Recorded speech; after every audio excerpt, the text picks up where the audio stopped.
Guys, अगर पूरी दुनिया में कहीं अच्छा काम हो रहा हो और स्पेशली गरीब लोगों के लिए भले का काम हो रहा हो तो उसे शेयर करना तो बनता है। कुछ ऐसा ही काम हो रहा है जर्मनी में। वहां की सरकार ने वहां के पब्लिक पार्कों में स्पेशली बेघर लोगों के लिए स्लीपिंग पोड्स लगवाए हैं, जिन्हें वो लोग अल्मर नेस्ट के नाम से पुकारते हैं। अब इसकी खास बात क्या है?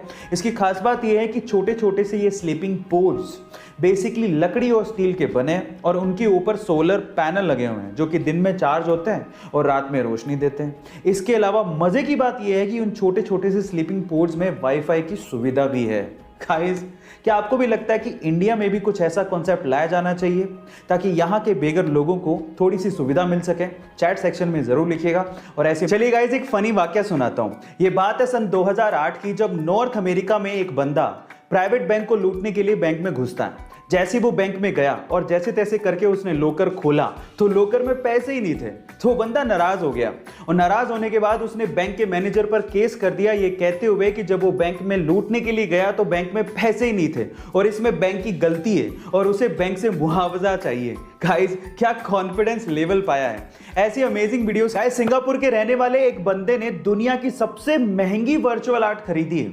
Virtual art actually really exist नहीं करती, वो सिर्फ वर्चुअली एग्जिस्ट करती है।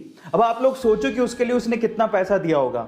उसके लिए उसने लगभग $70 मिलियन खर्च किए हैं, यानी कि लगभग 500 करोड़ रुपए। Oh my God. और उससे भी हैरानी की बात यह है कि ये बंदा बिटकॉइन बिलियनर है और एक्चुअली वो साउथ इंडिया से है। गाइस, पर ऐसा बिल्कुल भी नहीं है कि वो बहुत रिच फैमिली से है।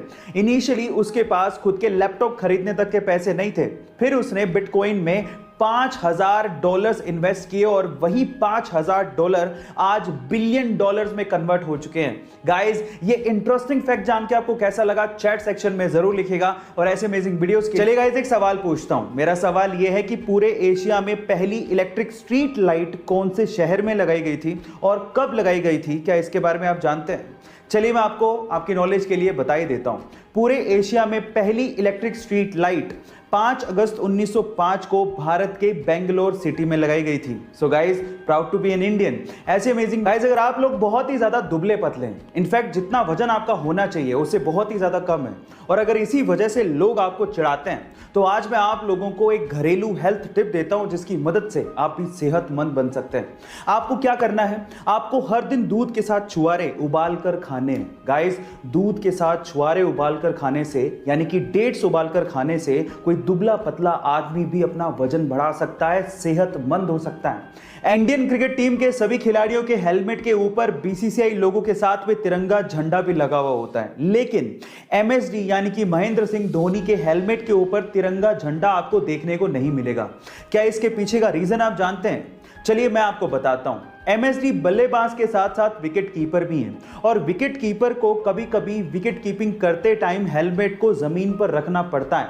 और आपकी जानकारी के लिए मैं आपको बता दूं कि राष्ट्रीय ध्वज संहिता के अनुसार तिरंगे झंडे को जमीन पर रखना अपमान कहलाता है और हमारे तिरंगे झंडे का अपमान ना हो, इसी वजह से महेंद्र सिंह धोनी ने अपने हेलमेट पे तिरंगे झंडे को लगाना बंद कर दिया।